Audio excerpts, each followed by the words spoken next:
Hey guys, welcome back to my channel. I am Danielle, aka Stitcherista here on YouTube, and today is an update. I didn't do any stitching this week, so just diamond painting. And as you can see, I finished Poinsettia Pixie today. I was so very excited. So now it's time to kit down and kit up my next one. So this is what I'm going to show you. So I have my Credenza. Okay, that spot on the wall, OMG. I had hooks on the wall, and they were 3M hooks, which I thought. When I pulled one of the hooks down, it took paint off the wall. So Bill is patching that area, and he was not pleased with me, as you can imagine. When it happened, I was like, oh no, oh no, oh no, oh no. So here I'm taking down the old sticker from Poinsettia Pixie, and I'm going to put up the new sticker. I am going to be doing Twilight. Is it Twilight Fairy? I think. I will show it in a second here. But yeah, he was not pleased with having to fix the wall. But I am not hanging anything else on there except diamond paintings. And this is the box. When I kit down, I put my excess diamonds in this box. This was a hinged box I got on Etsy. It came in the lilac color, and one of my subscribers made me the decal for the front. So you're going to see here how easy it is to kit down from a credenza. It's literally just pulling the trays out and dumping them. Very, very simple. And some of the diamonds do stick. But yeah, so while I'm doing that, I can chat with you for a second because you're going to see. I'm trying to adjust the camera. All that stuff by the lamp is the stuff for Bill to patch the wall. He's got spackle, he's got paint, he's got sandpaper, all that stuff. So I just take all the trays out, dump them in there. Pretty simple. So today, I diamond painted yesterday. I diamond painted today. I finished Poinsettia Pixie today. I did order yesterday the paint and the eyeglass chain for the hanger, and I chose a sapphire glitter blue because there is some blue in it. So Bill is actually going to make me the frame. We have the magnets. He has the drill press. He's going to buy trim at Home Depot. So he has to do that. But the paint and the blue glitter washi tape and the hanger, which is blue gems and like white pearls, is coming tomorrow. And I'm trying to figure out where to hang it. I think I'm going to hang it in the middle of the wall that my diamond painting desk is facing, because then I'll have room on either side to hang 2 more diamond paintings. And so a diamond painting takes me roughly 3 months. I do not remember. I need to go back and look and see the first time I posted a picture on Instagram of this one, and it'll tell me how long it took me. Normally it takes me about 3 months. So essentially, to get done 2 more would take me another 6 months. So I would not be switching things around, having to rotate for another 6 months. So we'll see. And yeah, so today my mom came over and I did her taxes, my uncle's taxes, and Charlize's taxes. And everybody pays me because I pay for the software and it's my time. My mom was here for 3 hours. So it was good to see her in person and talk to her and all that. But I did not eat before she came because with intermittent fasting, I normally eat anywhere between 1 p.m. and 2 p.m. It was 2:30, really 3 o'clock before I ate something. Holy hell was I hungry. So I had a peanut butter sandwich. I eat some low carb bread and natural peanut butter. And I had a sharp cheddar cheese stick and a cup of coffee with heavy cream.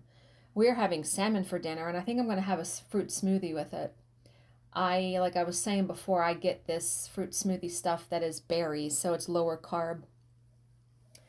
But Bill has done really, really well. He has lost 20 pounds since January 1st. That's amazing. Me, I've lost 10. I'm perfectly fine with that. I don't even compare my journey with his because there's no comparison. It's completely, completely different. He is eating low fat. So, and I'm doing low carb. So it's two totally different things. And essentially, he does intermittent fasting on the weekends where he usually won't eat until dinner. During the week, though, he eats lunch and then dinner.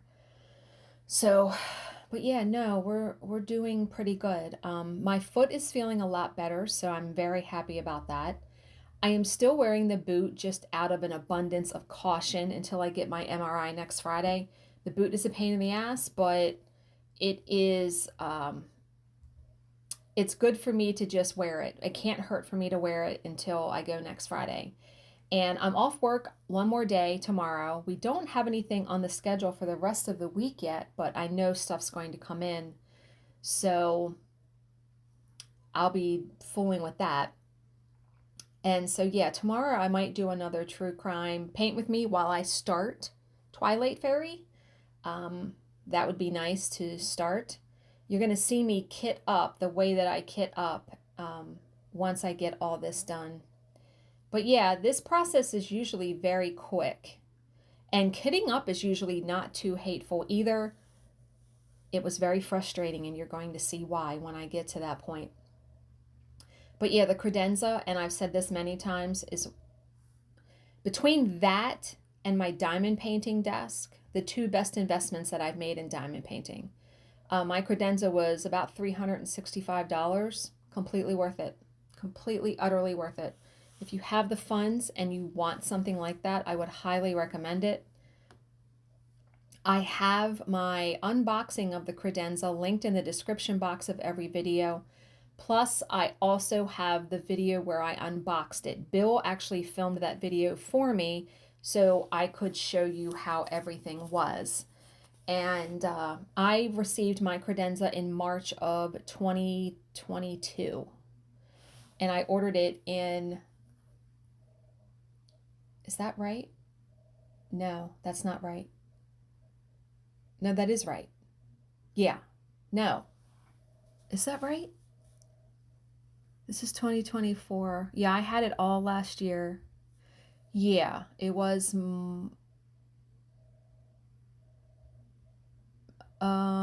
yeah, I think that's correct. I have to look at the date of the video, actually. That would tell me. I'm pretty sure it was 2022.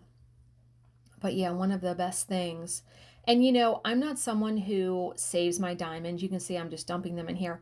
Diamond Art Club, I've never had an issue with running out of diamonds, and I don't see any need personally to save them because I don't need them. Now, make sure if you ever get one of these, make sure that is closed very tightly. The last time I did this, it wasn't closed, and I turned it up, and the diamond spilled out.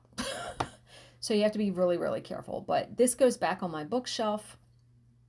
And yeah, now I am going to, yeah, Twilight Rose. It's called Twilight Rose, not Twilight Fairy. Twilight Rose. So I'm going to pull the sticker out of the sheet protector and tape it to the inside of the credenza because that is how I follow the key. So whatever color number 1 is on here is what I put in tray 1. Whatever color is tray 2 is the color that I put. So you'll see when I kit up, I just grab any color because I find the color on the key and that tells me what numbered tray to put it in. I love this diamond painting so much. It's so pretty. All of the white in her hair is fairy dust, so that's going to be exciting. But you're going to see when I go to kit this up here in a couple of minutes. But right now I am just pulling out the actual diamond painting canvas and the diamonds. I will put the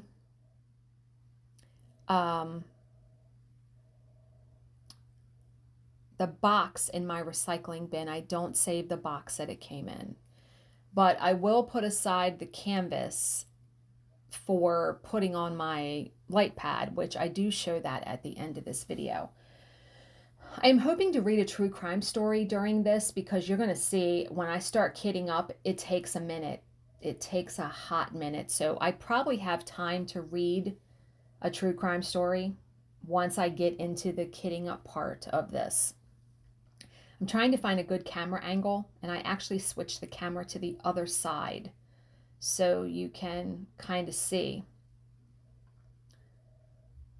But I just pull out all of the diamonds, and you're going to see I cut all the bags individually apart, so they're all cut up.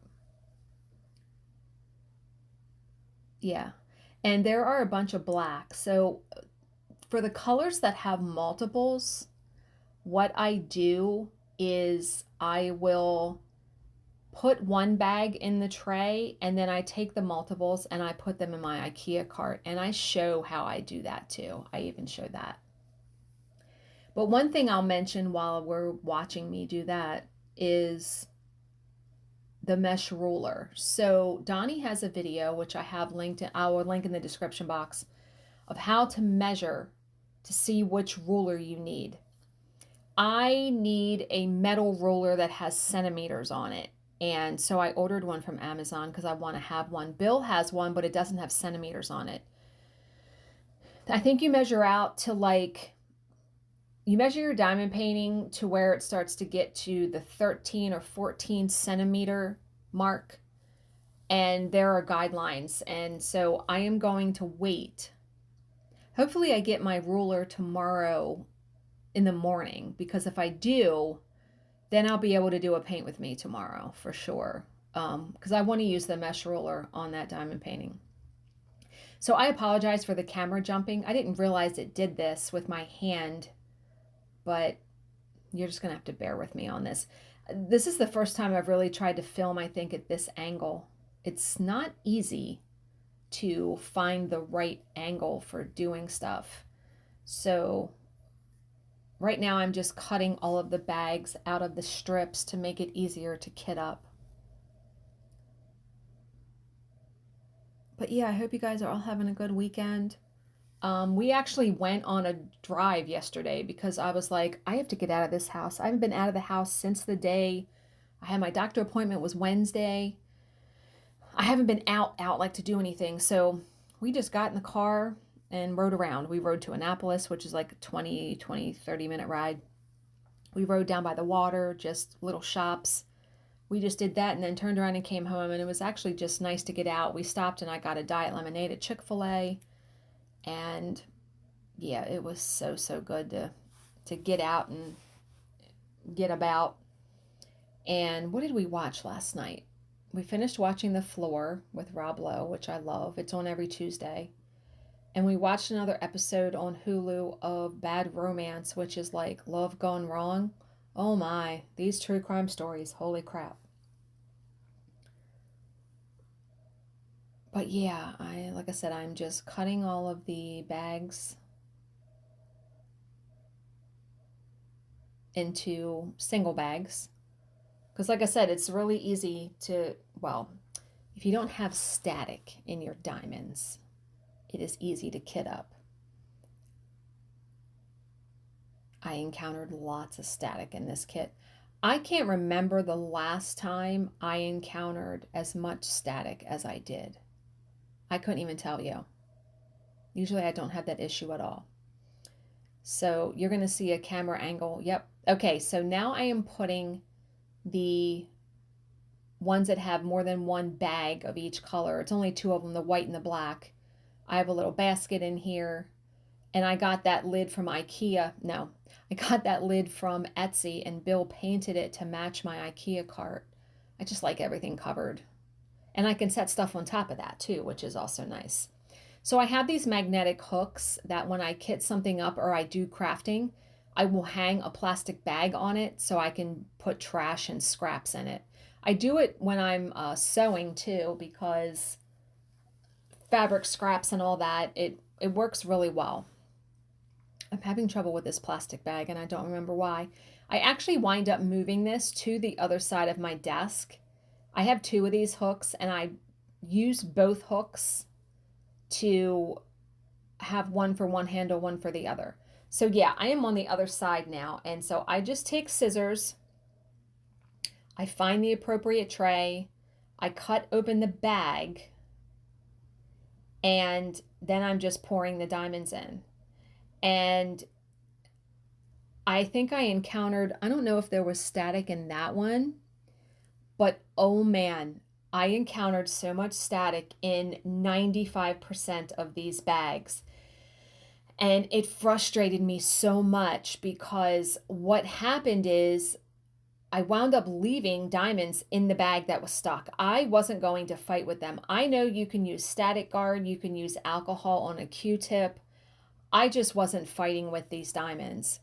But what was also frustrating was the bags, the piece that I cut off of the top and the bag was sticking to my hand when I tried to put it in the bag. And when I tried to get the diamonds out, they were going all over my desk. So I have to vacuum when I go back in there because there are diamonds all over the floor. Now, the one good thing is that Diamond Art Club usually gives you more diamonds than you need. So I am hoping that I have enough to complete this diamond painting. We will see. But yeah, you're going to see me. I was doing a lot of sighing. You're not going to hear that because you're going to hear my voice right now. But this was very frustrating. And there are 54 colors in this diamond painting. So this took me a minute to do this. So yeah, we are going to read a true crime story now because this is what you're going to be watching for the next half hour. So this true crime story is Clara Green Carl. Clara Green was a woman ahead of her time. In an era when most of her peers were content to be mothers and homemakers, Clara had loftier ambitions.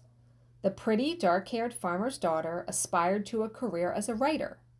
She certainly had the talent to achieve that goal, but her parents insisted instead that she follow a more practical course of study.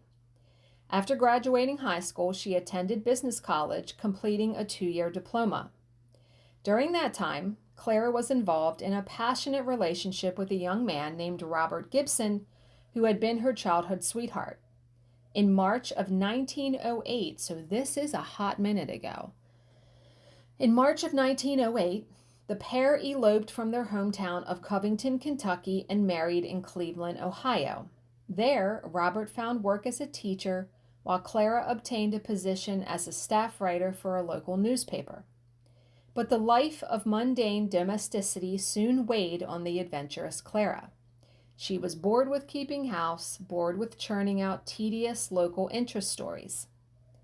In 1909, she pitched an idea to her husband.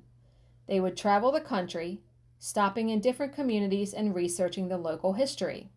They would then compile an illustrated book on the area which they would sell to the locals. Then they would move on to another area and repeat. It is not known whether Robert Gibson was on board with this rather risky venture, but he was beholden to his wife, and so he went along with it. Over the next 12 years, he and Clara traveled the Midwest, writing their stories and selling their illustrated histories. But the business never really took off, never earned them more than a survival wage. Clara loved the travel and the writing. She was less enamored with the constant worries over money, and these worries were about to be eased. Yeah, you would constantly be worrying about bills. In early 1920, while the Gibsons were living in Huntsville, Missouri, Robert suddenly fell ill with a debilitating ailment. He was frequently nauseous, prone to stomach cramps and diarrhea. He complained of numbness in his extremities. Before I even go on, did anyone else immediately think she was poisoning him? That's what I think. Despite the best attention of his wife, he died in agony on March 18, 1920. Doctors, unable to find the cause of his mystery disease, entered dysentery on the death certificate. That cleared the way for Clara to cash in a $3,000 life insurance policy. Now, in 1920, $3,000 was probably a whole lot of money. And what is dysentery? I'm going to look it up. Infection of the intestines resulting in severe diarrhea with the presence of blood and mucus in the feces. Lovely. Okay. The widow Gibson wasted little time on grieving. Within months of her husband's death, she was being courted by a smooth-talking salesman named Frank Carl. Frank was a snappy dresser, and he talked a good game. He also liked to flash the cash, and this undoubtedly impressed Clara. When Frank asked for her hand in marriage, she enthusiastically accepted. The couple wed on September 14, 1920. It was only after the nuptials that Clara discovered the truth about her new husband. Ooh. Frank was all front and very little substance. He wasn't the budding mogul that he claimed to be. He was just an ordinary working stiff living from paycheck to paycheck. Clara's marriage to Robert Gibson had been for the most part harmonious. Her union with Frank Carl was the polar opposite. The two of them were constantly at each other's throats, with the fights most often over money. After just a few months of this, Clara had had enough and filed divorce papers in the Hancock Circuit Court. Frank, however, was determined to save his marriage. He begged Clara to withdraw the petition, promising to make her the sole beneficiary of his life insurance policy worth $2,000. At the mention of money, Clara almost immediately agreed. So let me guess, is she going to kill him? In 1921, they were living in New Philadelphia, Indiana, when Frank broached the issue of his elderly father coming to live with them. Clara was originally against the idea. Then she heard that 85-year-old Alonzo Carl owned a 500-acre farm in Kansas that would go to Frank and his brother Herman on his death. After that, Alonzo was welcomed with open arms. His stay would be a brief one. Within weeks, the formerly energetic octogenarian was struck down by a mystery illness. By August 1921, he was dead. I guarantee you she's behind this, for sure. Clara had expected that she and her husband would become co-owners of the Kansas property on Alonzo's death. However, there was a shock waiting for her at the reading of the will. Alonzo had left his entire estate to his son-in-law, Dr. Jonathan Iles. This infuriated Clara, and she encouraged Frank to lodge a legal challenge to the will. However, Frank refused, saying that he would respect his father's final wishes. In doing so, he probably signed his own death warrant. 2 months after his father's passing, Frank Carl fell gravely ill with remarkably similar symptoms. He suffered bouts of vomiting and diarrhea and was often curled up, clutching his midriff in pain. Frank, who had been noted for his powerful physique, literally wasted away over the matter of some weeks. By the time he died, he had been reduced to little more than a skeleton. Clara would gain $2,000 from her husband's life policy, but that was a mere pittance compared to the prize she was after. Frank's body was barely cold when she was working on his brother Herman, urging him to join her in a legal challenge to Dr. Iles over the ownership of the family farm. Perhaps wisely, Herman said that he would think about it. Instead, he discussed the situation with a neighbor, and soon the local rumor mill was cranking at full steam. Those rumors gained additional traction when Mrs. Rhoda Lohr revealed that Clara had bought some arsenic from her in July 1921. Clara had told Mrs. Lohr that she needed the poison to kill neighborhood cats who were raiding her chicken coop at night. Given the unexplained deaths of her husband and father-in-law, it seemed almost certain that she had put it to a different use. With the local community now abuzz with stories of murder. It was only a matter of time before someone alerted the police. An inquiry was launched and an exhumation ordered on Frank and Alonzo's bodies. The coroner found at least 6 grains of arsenic in each, 3 times the lethal dosage. What those poor men suffered, I cannot even imagine. Clara Green Carl was arrested and charged with 2 counts of murder in January 1922.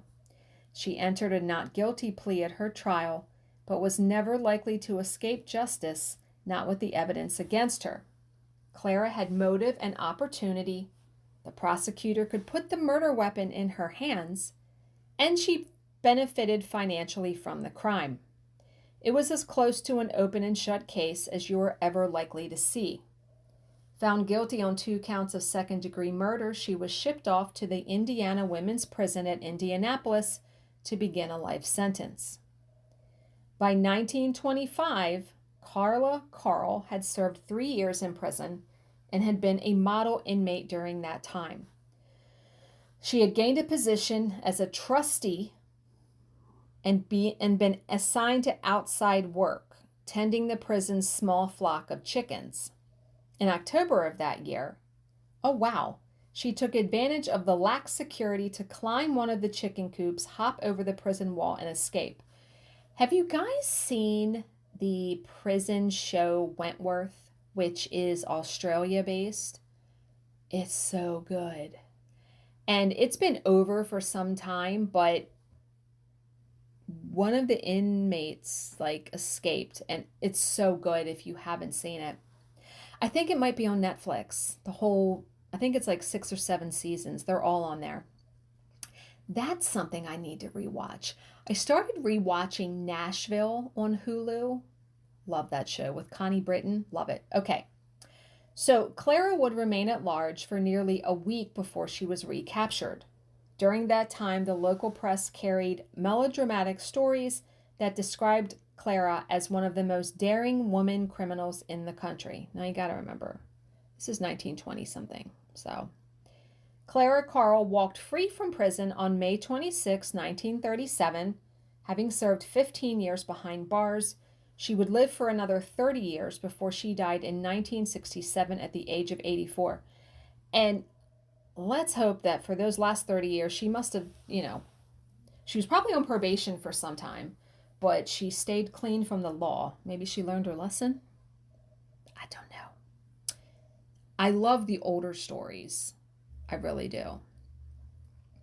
We might have time to read one more. Yeah, maybe. That one's not too long. Because I am still just going on and on and on with the kitting up. It takes forever. When I get to the point where I'm doing my canvas, I can talk during that and explain to you what I'm doing, because you're going to see me, what I do. I wanted to show you how I fully kit up a diamond painting. Okay, this one is Gail Owens, Gaile. To anyone looking from the outside in, the Owens family appeared to be all but perfect. Ron, at 37, earned a good living as a hospital administrator. Gail, 5 years younger, so she was 32, worked as a bookkeeper. The couple had 2 young sons whom they doted on. They were well known and well liked in the middle-class community of Bartlett, Tennessee, just northwest of Memphis. They were also active in their church, with Gail singing in the choir and Ron coaching the youth group at basketball after Sunday services. All in all, they were pillars of the community, good, kind, and compassionate people. But perhaps Gail took that compassion a bit too far. She could often be found cruising the most deprived areas of nearby Memphis, handing out cash to impoverished residents. In fact, Gail's charitable visits to the area became so frequent that the locals came up with a nickname for her. They called her Big Money. Interesting. This off-the-cuff philanthropy might seem laudable on the surface, but it was also misguided. Much of the cash that Gail dispersed ended up in the hands of drug users and went directly to financing their next hit. Also, there was the source of Gail's funds to consider. At first, she funded her work by siphoning off cash from her household budget, putting her family deep in debt in the process. Wow. And when that well ran dry, she resorted to more desperate methods, embezzling from her employer. Over $60,000 was taken in little more than a year. Wow. At that rate, it was almost inevitable that she would be caught. I don't know what year this is. It doesn't say yet. His wife's arrest and her subsequent conviction were a cause of deep embarrassment to Ron Owens, so yeah, she was caught. Publicly, he stood by Gail during the crisis, ran the household while she served 60 days in the county jail, even obtained a second mortgage to pay the fine imposed by the court and to reimburse the $60,000 she had stolen. However, Ron's trust in his wife had been irreparably broken. While he and Gail kept up the quote-unquote happy family facade in public, the situation behind the scenes was tense. In fact, Ron had started an affair with a coworker at the hospital. This is going to spell trouble. We know this. He was less than discreet in this liaison. It was almost as if he wanted Gail to find out about it, perhaps as a way of punishing her. And if that was his intention, he succeeded. One day, Gail decided to follow him and tracked him to a parking lot where she caught him in a compromising position with his lover. An angry scene ensued during which, according to Gail, Ron slapped her and demanded a divorce. He then drove off, leaving her crying in the parking lot. This episode had some deeply concerning implications for Gail. If Ron really did want a divorce, where did that leave her? With her criminal conviction, she had been unable to find a job in her chosen profession. How would she support herself? Then there was the issue of custody. Given her record, it was almost certain that the court would side with Ron. Her boys would be taken from her, and that was something that Gail would never allow to happen. It was at this point, this low point in her life, that Gail Owens decided to murder her husband. Lordy. Sunday, February 17th, 1985, okay, so we're in the 80s, started as an ordinary day in the lives of the Owens family. They attended a morning service where Gail sang in the choir and Ron sat in the pews with the boys. Thereafter, Ron headed for the courts to take his customary basketball training session. Usually the boys stayed with their father. On this day, Gail said that she was going to visit her sister and wanted the children to accompany her. Reluctantly, they did. After that visit, Gail insisted on taking them for a meal. It was 11 o'clock p.m. before they eventually got home. They arrived to find Ron's car in the driveway with the doors thrown open and the interior light on. Okay. This was unusual, but Gail made no comment as she directed the boys to the rear of the house. They entered through the back door into the kitchen, where they immediately saw that something was wrong. There was blood on the floor and spattered on the walls and cabinets. This should have caused alarm, should have caused Gail to back out of the house or go to a neighbor to call the police. Instead, she sent her 11-year-old son, Stephen, into the darkened interior to investigate. It was thus that the little boy made a terrible discovery, his father lying on the floor of the den, beaten to a pulp. Why would you send your son in to witness that? Ron Owens had suffered a savage attack, one that had all but obliterated his facial features. And yet, remarkably, Ron was still breathing. A 911 call brought emergency responders racing to the scene. It is to their immense credit that they managed to get Ron to the hospital alive, but the damage was just too severe. Within 6 hours, Ron Owens had succumbed to his injuries. The autopsy later revealed that he had been struck at least 21 times on the head, the blows delivered with such force that shards of bone were driven into his brain. He had also suffered extensive fractures to his hands and forearms as he tried to ward off his attacker. The murder weapon was believed to be a tire iron. What baffled investigators about this crime was the motive. It was clear that Ron Owens had been ambushed inside the house, but what was not evident was why. Had Ron interrupted a burglary in progress? Perhaps, but then why had nothing been taken? Did he have any enemies? Someone who might have meant him harm? His wife said no, and that was repeated by members of his church community and by his co-workers. Ron appeared to have been universally well liked. Why then had he been killed? The police were still pondering that question days later when they received a call from a man named George James. James had an interesting story to tell. He claimed that Gail Owens had offered him $5,000 to kill her husband. According to James, Gail had approached several men in his neighborhood over the last few months. A number of them had agreed to take the job but had scammed her into paying them a deposit and then disappeared. It seemed that she had eventually found someone who had followed through. With the investigation now focused squarely on the widow Owens, detectives persuaded George James to set up a meeting with Gail. The pretext was a shakedown. He was to demand a payoff in exchange for his silence. As expected, Gail took the bait and agreed to meet James in the parking lot of the Raleigh Springs Mall in Memphis. There, in a conversation recorded by police, Gail admitted that she had arranged her husband's murder. She had done it, she said, to escape 13 years of bad marital problems. She then handed $60 to James, claiming that it was all she could afford. And it was at this point that officers moved in and arrested her. Under interrogation, Gail Owens conceded that she had offered money in exchange for violence against her husband, but insisted that her instruction had been to rough him up, not kill him. However, the police had her on tape confessing to the murder plot, and so Gail eventually cracked and admitted it, giving up the name of her hired assassin. He was 42-year-old Sidney Porterfield, a man with a long and violent criminal history. Arrested that same day, Porterfield admitted that he had accepted an offer of $17,000 from Gail Owens in exchange for killing her husband.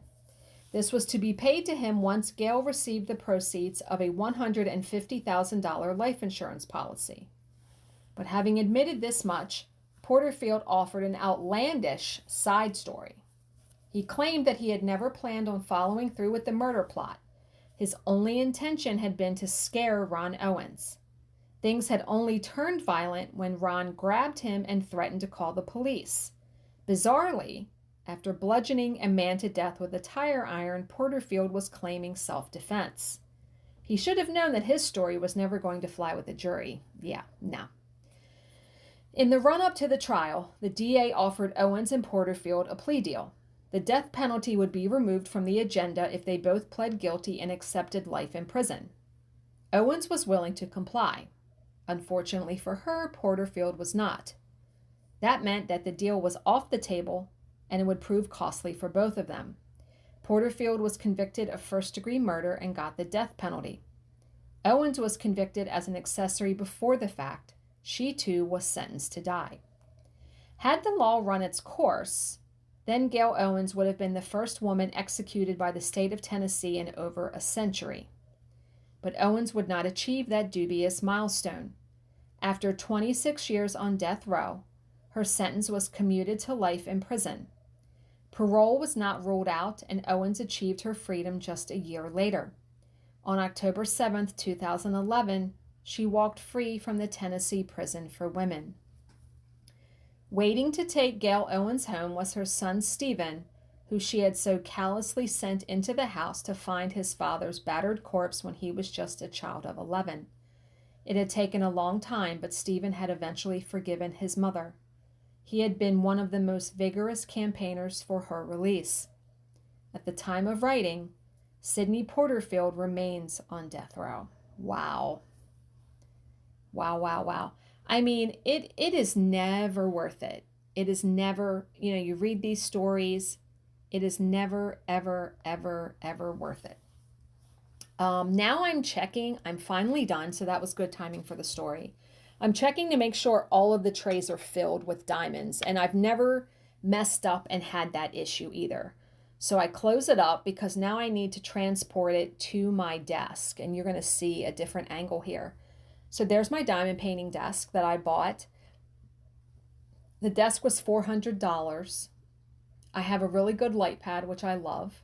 I have that lamp up there.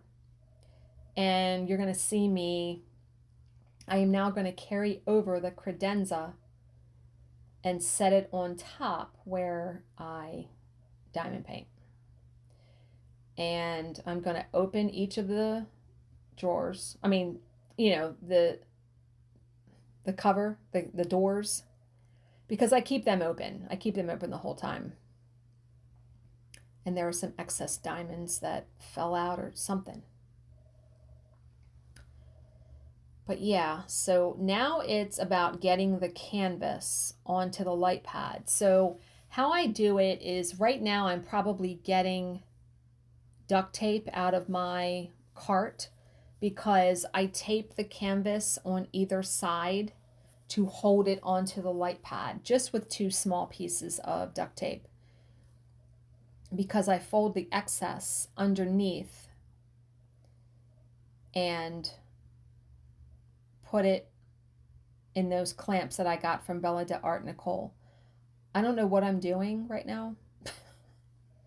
Okay, I'm setting, my friend Dina got me that like clear acrylic thing that says my name and create something beautiful. So I put that on top of there.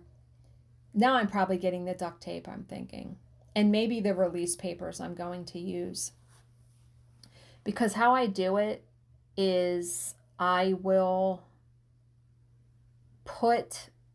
do just 1 row with release papers at a time, and I'll cut the clear plastic then. I learned my lesson because when I cover the whole thing in release papers, with rolling it up, the release papers start to curl and it gets on my nerves. So I leave the plastic cover on until I'm to that row. So yeah, I'm cutting the pieces of duct tape. This canvas is so pretty. And I always start in the top left corner. I know everyone does kitting up completely different. This is just the way that I do it. So yeah, I am taping the diamond painting to the light pad. And the duct tape doesn't really leave residue. There's a little bit of residue up top on the top right, and you see me try to get it off. I couldn't get it. I'm actually going to have to use a magic eraser, I think, to get it off. But it will come off. And I really love this light pad. I know I linked it when I first bought it. So now I'm trying to roll this up. And this has been, I don't roll it tight enough here because I can't get it in there. You're going to see me unroll it and do it again. You want to roll it pretty tight to get it in the clamps. Because when I do that, there's still like excess. And I like to have it like pretty tight to the bottom of my light pad. And I get it pretty good here. But those clamps are wonderful from Bella Art De Nicole. I bought them from her website and I absolutely love them because what was happening was I would clamp. The old way is I would roll the canvas the other way and I would clamp the excess and then I would be leaning on it and it would be creased and it used to really get on my nerves. But yeah, it's in there pretty good now.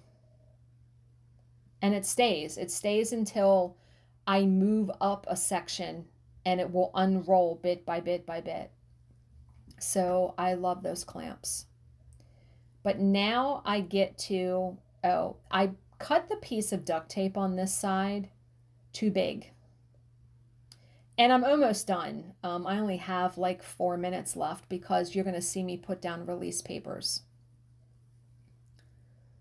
But yeah, I cut the duct tape so it's not as big. I only need a small piece. But yeah, so I'm taping the canvas down again. And now I'm going to get up and get the release papers because I don't think I got them on that trip. I am turning the light pad on because I like to see where I put the release papers. And what's nice about this light pad is there are three light settings. And I want to say I only have it on the first setting. This light pad can get really, really bright. And I know there are people out there that don't even use a light pad. Everyone is different. And no way is the correct way. I love a light pad though, for me. I'm very excited to use a mesh ruler again, so I'm hoping when I get my metal ruler in tomorrow that I can measure it properly and figure out the mesh ruler because, yeah, so the release papers I decided to use were the zebra ones that I got from Crafts with Crashly. So I usually pull down enough to lay one row of release papers. And it takes a minute to line them up. You're going to see me like put it down, pull it up. Yeah, you see right there is there's a spot on my light pad and I don't get it. I kind of give up because I want to get this video done, right? I'll figure that out later. So I am trying to match up the release papers so they're butt up against each other. And for this, I want to say the papers I get are the 5 by 4 1/4. So for this diamond painting, I only need 4 to go across.